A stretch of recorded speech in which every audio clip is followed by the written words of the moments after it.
السلام عليكم ويا اهلا وسهلا بحضراتكم في قناتكم بيت سوبر مامي، وده فيديو جديد. كنت قلت لحضراتكم على حشوة الفلافل اللي هي الاسكندراني. بتكون عبارة عن ايه؟ بصل محمر، بنحط عليه فلفل احمر حار او بارد، وفلفل اخضر برضو حار او بارد. طبعا هي بتبقى الخلطة الصراحة بتبقى حارة، فهي الاساس فيها بصل بنكون محمرينه. طبعا انتوا شفتوا معايا قبل كده في القناة ان انا بحمر كمية بصل كبيرة، طيب، وبشيلها في برطمان ازاز، مش بيجرى لها اي حاجه في التلاجة. هنا عجينه الفلافل كنت المره دي زي ما قلت لكم مش عاملاها، فمجرد بحشيها بالخلطه دي وتقليها في الزيت، تقليها في القلايه زي ما انت عايزه. يبقى عباره عن ايه؟ ملح طبعا وكزبره، نسيت اقول لحضراتكم، ملح وكزبره وفلفل اخضر واحمر حار وبارد وبصل محمر، بتضربيهم في الكبه، بيبقوا شبه كده يعني معجون بس تقيل شويه، مش تنعميها قوي، وتحشي بيهم الفلافل. طيب طبعا انا قلت لحضراتكم ان انا بالنسبه للمنظفات كنت شاريه منظف ده اللي هو من بيم اللي هو اسمه بيل، فهنعمل مع بعض خلطه المنظفات المسحوق الابيض. بحط نص كوبايه او ربع كوبايه من الزهره البيضاء على كيس بل، وكيس بل ده يا جماعه وزنه كيلو، تمام. الكيس ده وزنه كيلو بالظبط، فانا بفكه كده وابتدي اخد نص كوبايه من الزهره البيضاء واحط بالشكل ده. طبعا لو انت ما عندكيش زهره بيضاء هتحطي بيه كربونات صوديوم، تمام كده. بس طب الزهره البيضاء ايه فايدتها؟ الزهره البيضاء الصراحه بتدي بياض جامد قوي للغسيل الابيض، لان هي معامل البي اتش بتاعها اعلى من الزهره البيضاء من البيكربونات الصوديوم. بس لو ما عندكيش خلاص، هي بتتباع عند بتوع المنظفات، وكيلو ب 40 جنيه زيها زي بيكربونات الصوديوم على بالظبط. فانا بحط كده شويه مسحوق وبعدين شويه من بيكربونات سوري الصودا والغسيل، وببتدي ارجها بالشكل ده، وبحط فيها المعيار ده القديم بتاع الاريال، وكاتبه عليها غسيل ابيض، وعامله واحده للغسيل الالوان، مش حاطه عليها زهره بيضاء بقى ولا حاجه، تمام. طيب الكيس ده كام سعره؟ كام بيبقى سعره في العروض عند بيم ب 33 جنيه. وطبعا حبيبتي اللي سالتني قالت لي ملوش ريحه، لا هو ملوش ريحه الصراحه، بتبان في الغسيل. فانت تحطي عليه فلفيتا بقى لو انت عايزه غسيلك ليه ريحه حلوه جدا، انصحك بفلفيتا المركز سواء الازرق او اللبني، بتحطيه في اخر لفه للغساله. انا عندي مثلا بالنسبه لزانوسي حرف الجي، خلاص يعني هي وهي بتعصر خلاص. بس كده عملنا خلطة المسحوق الأبيض. وأنا الشهر ده مش هشتري مساحيق خالص، إن شاء الله هتشوفوا معايا الميزانية بإذن الله الأيام الجاية، مش هنشتري مساحيق خالص بإذن الله الشهر ده.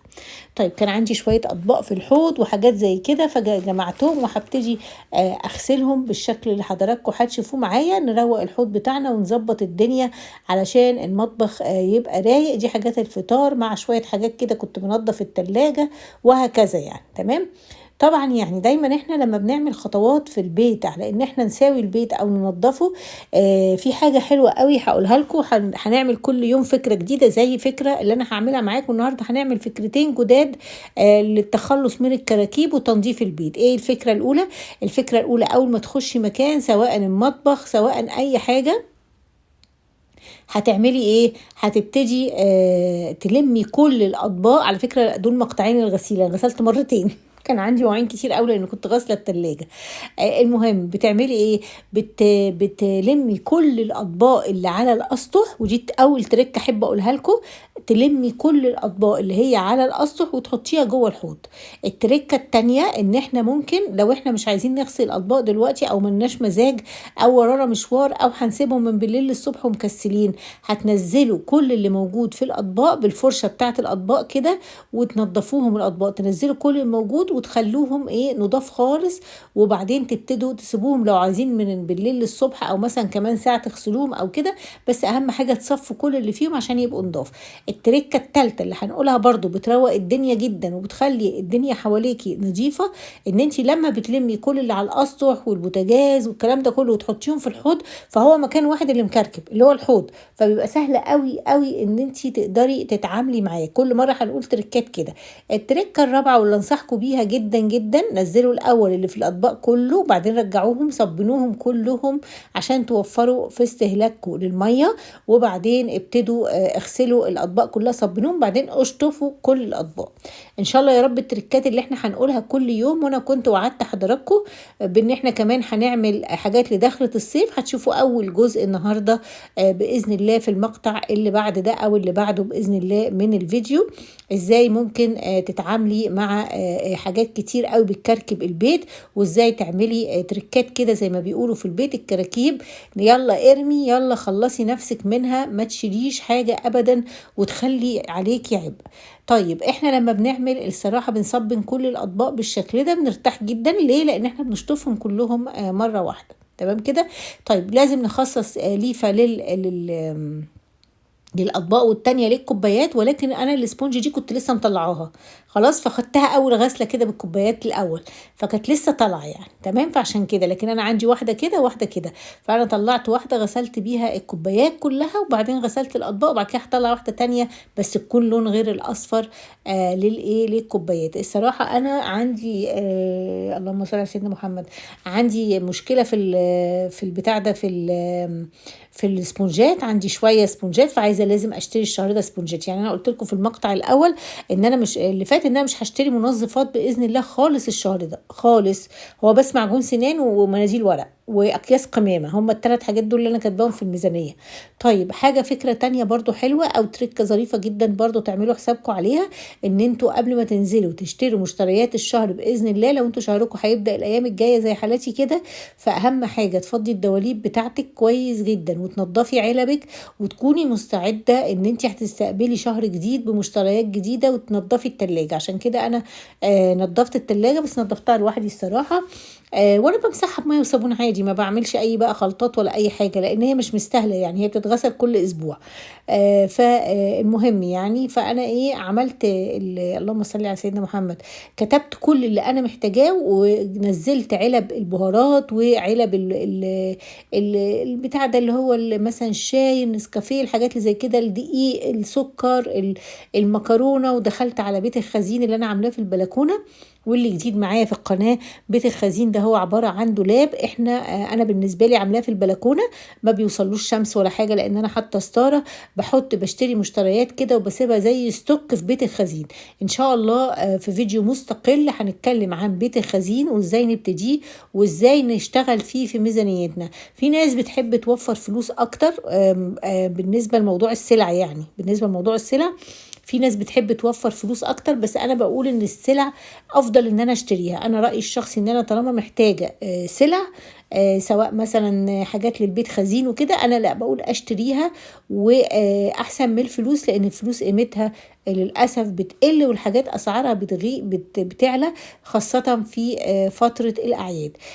طيب نيجي للازازه الخضراء دي، كانت ازازه عندي قديمه، حاطه فيها ايه؟ حاطه فيها الصابون اللي هو بتاع اللي انا ركبته من هاي لوكس بتاع غسيل الملابس، هغسل بيه الاسطح. ليه ريحه حلوه قوي الصراحه، فعشان كده عجبني يعني، قلت اجربه في تنظيف ايه الاسطح بتاعتي. بصوا انا خدت سبونج اسفنجه كده، عندي انا اسفنج كنت شاريه زي قطعه من اسفنج بستخدمها في حاجات كتير قوي، يعني دايما اشتري قطع اسفنج كده، بتكون ساعات بتتباع في كيلوباترا او في باكوس كده سايبه، دي قطعه اسفنج عاديه جدا مش سبونج ولا حاجه. بشتريهم بالشكل ده، بصبن بيهم، هوريكم بعمل بيهم ايه يعني، بحب يبقوا دايما عندي، بستخدمهم استخدامات كتير الصراحه. تمام. بيبقى يعني سعره مش غالي الاسفنج، تاخدي مثلا حته يقولك ب20 جنيه، انتي تقصقصيها بقى براحتك كده، فاهمه قصدي. المهم فكله هيتصبن، الميكروويف هيتشال كل اللي عليه، وهيتصبن من جوه ومن بره بالاطباق اللي موجوده جواه، ويرجع كل حاجه ان شاء الله مكانها. طبعا حكايه ان انت تعقمي حاجتك كده وتظبطيها وتمسحي اسطحك كده، دي حاجه مهمه جدا جدا لازم حضراتكم تعملوها. ما ينفعش تقولي ان انا مسحت كده في فوطه وخلاص، لا، في يوم لازم بنمسح بالصابون كده. طيب احنا في الفيديو اللي فات كنا اتكلمنا على ان احنا بنشتغل بنقسم الاسبوع بتاعنا لايام، خلاص كده.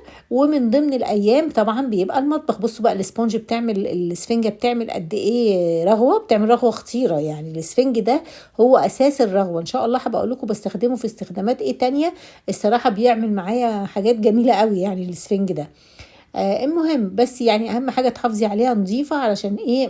الاسفنج سعره غالي قوي، الاسفنج سعره غالي قوي يا بنات. المهم فانا ايه بغسل كمان الحوض زي ما انتم شايفين كده، والحوض والحنفيات كل الجزء اليمين ده كله هيتغسل بالشكل اللي حضراتكم كده ايه شايفينه. ما تنسوش تقروا اذكار الصباح، هحطها لكم، والمساء هحطها لكم في الجنب الشمال من الشاشه دلوقتي عشان تفتكروها. اذكار الصباح والمساء من الحاجات الكويسه جدا اللي انت لو حافظتي عليها كل يوم. اذكار الصباح بتقوليها بعد صلاه الفجر، او لو كنتيش صليتي الفجر وما حصلش نصيب تقوليها اول ما بتصحي من النوم قبل صلاه الظهر. واذكار المساء بتقوليها ان شاء الله عندك من اول بعد صلاه العصر لغايه صلاه المغرب. تقدري تقريها طبعا في اي وقت، ما بتاخدش 10 دقايق الصراحه. وطبعا لو انتي منزلاها على الموبايل، انا منزلاها على الموبايل، واخدين بالكم ازاي؟ في ابلكيشن كده اسمه اذكار، موجود بينزل على موبايلات، سواء موبايلك ايفون او موبايلك سامسونج، يعني اللي هو يعني بيبقى ده حاجه اندرويد، مش كده بيسموه اندرويد. فانتي نزلي. انا بالنسبه لي الصراحه يعني موبايلي انا شخصيا ايفون، فمنزله حاجه اسمها اذكار، ابلكيشن اسمه اذكار من على البلاي ستور. موجود فيه مواقيت الصلاه، موجود فيه امتى بيبدا التلت الاخير من الليل عشان لو عايزه تصلي قيام. موجود فيه المواعيد الصلوات كلها طبعا. وموجود فيه تسبيح، ممكن تستخدميه كتسبيح، عداد تسبيح لو مثلا في مواصلات او حاجه ونسيتي السبحه بتاعتك. موجود فيه كمان اذكار الصباح والمساء، واذكار قبل النوم، واذكار النزول. موجود فيه الابليكيشن ده كله اسمه اذكار، ده بالنسبه لو انت ايفون. بالنسبه لو اندرويد طبعا في حاجات كتير جدا برضو، نزلي لك واحد كده على الموبايل. احنا يعني لازم نستفيد من الموبايل بشكل صح الصراحه، نستفيد منه بشكل صح. طب انا صبنته كله ومسحت بالفوطه، دلوقتي هغسل الفوطه بقى واشطف كل الاسطح اللي انا صبنتها بالشكل اللي حضراتكم هتشوفوه معايا دلوقتي. يبقى كده الجزء ده من الرخامه زي الفل ونضيف جدا، وان شاء الله يعني مفيش اي حاجه مش نضيفه، لان انا كنت بخبز. هتشوفوا بقى ان انا في مقطع الجاي هوريكم ان انا خبزت عيش، وجربت جربت الخميره الجديده الطبيعيه اللي احنا عاملينها مع بعض. عملتها وقلت لكم انا كانت عندي خميرتي الاولانيه مسميها طمطم، فالخميره الثانيه اختها بقى سميناها بوجي، وبوجي طلع جميل جدا ونفش وما شاء الله لا قوه الا بالله.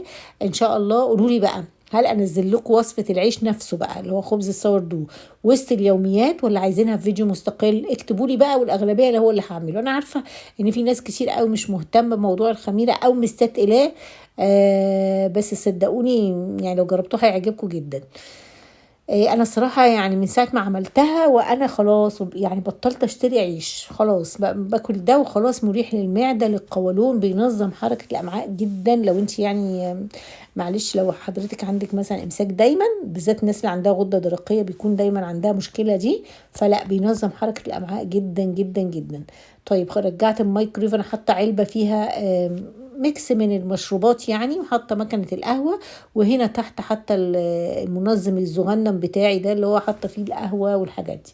نيجي بقى للجزء الاخير اللي احنا قلنا هنبتدي فيه، الجزء للخزين. بصوا التيشيرت دي مقطوعه واتخيطت كذا مره، فخلاص مش نافعه، فهنستغنى عنها، فهقصقصها يا قطن 100%. فبعمل ايه لما بتكون التيشيرتات كده؟ بقصها تمام، وببتدي يعني استخدمها، اعيد تدويرها، استخدم القماش القطن ده في التنظيف في حاجات زي كده. طيب نيجي بقى لان احنا اللبس بتاعنا اول ما بنطلعه، التركه المهمه لمنع الكراكيب، بتحطي هدومك على شكل كومه. اول واحده بتحطي فيها اللبس اللي انت ناويه تستغني عنه تطلعيه لله. بصوا انا بعمل ايه، دي شورتات بشتريها للولاد كده، شورتات من عند مثلا اي حد بيبيع شورتات قطن، واجيب التيشيرتات القديمه بتاعتهم اللي هم ما بيخرجوش بيها خلاص، يعني عندهم تيشيرتات وما بيخرجوش بيها، الكوله بتاعتها وسعت، فاعمل لهم طقم بقى بيجامه. يعني ما بشتريش بيجامات قوي، لكن بشتري شورتات وبنطلونات قوي، لان التيشيرتات اللي هي دي خساره انها تترمى. هنا برضو التيشيرت دي خلاص قدمت، وده شورت كان عباره عن بنطلون جبرديني يعني قطن 100%، فقصيته وخليته شورت، لان هما ايه برضو انت اول ما يصحوا من النوم عوديهم يلبسوا تيشيرت كده وشورت في البيت، ما يقعدوش بالبيجامه. البيجامه دي لحظه النوم فقط. تمام. طيب انا كنت بطلع شنطه من شنط الولاد، فقلت اصور معاكم عشان تعرفوا بدايه النظام بتكون ازاي. النظام ان انت بتطلعي اللبس الصيفي وتقسميه لاكوام، كوم هتستغني عنه، والكوم التاني كمان بوريكم الشنطة دي هي انا اللي حاطة فيها لبس الاولاد. المقطع ده معلش سبق المقطع ده. بحطها كده تحت السرير لان انا ما عنديش بلاكار، فبعمل الشنط دي كده برتب فيها لبسهم بيتشال. طبعا لبس الصيف والشتاء بيتشال مغسول ونضيف.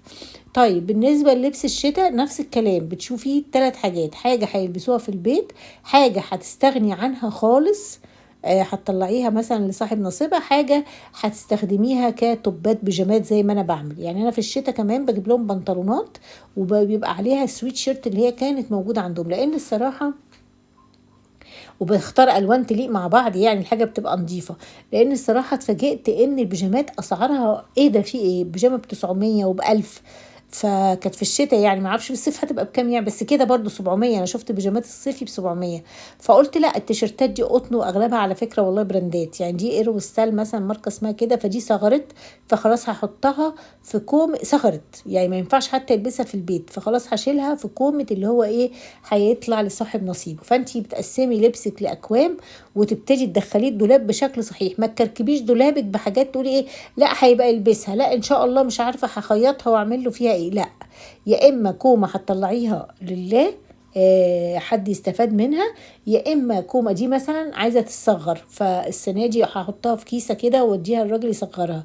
يا اما تكون حاجه هيلبسوها في البيت بدل ما يلبسوا بيجامه، يا اما لبسهم بتاع الخروج. كده انت تقدري تحصري ايه اللي محتاجه تشتريه لهم في الاعياد، او تشتري لهم على الصيف لبس ايه، وتبتدي تنزلي بقى تشتري على الاساس ده. كمان لما بتعملي كده بتشوفي الالوان اللي عندهم وتبتدي تغيري في الالوان التانية. ان شاء الله تكونوا استفدتوا من المقطع ده. قلت لكم كل يوم هديكم مقاطع حلوه كده جديده. طيب دي خميرتنا بوجي اللي احنا هننزل الفيديو بتاعها ان شاء الله مع بعض.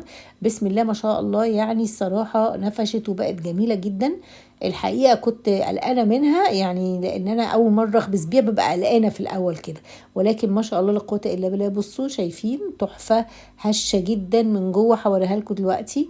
هشه جدا جدا. انا بعمل بسكينه منشار وبقص بقيه الحاجه. بصوا شايفين سفنج خالص ما شاء الله، فتحاتها مظبوطه 100%.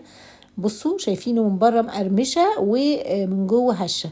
طبعا انتوا بالنسبه للخبز ده هنزله لكم في فيديو مستقل، وهتكلم على طريقه التخمير، وهتكلم على سله التخمير، وهتكلم على بخبز في ايه، كله. فعايزينه فيديو مستقل ولا ايه؟ قولوا لي كده وانا هعمل ان شاء الله. اكتبوا لي في التعليقات. ادي شكلها بعد ما بتتقطع. طبعا بنقسمها في اكياس وندخلها في الفريزر، وهقول لكم كل التريكات اللي انتوا هتحتاجوها عشان تعملوا خبز السوردو يطلع معاكم يعني ان شاء الله ناجح 1000000% باذن الله. ودي خميره جديده، هي مش خميرتي الاساسيه، حبيت اشتغل بيها. اشوفكم في فيديو جديد على خير. سلام.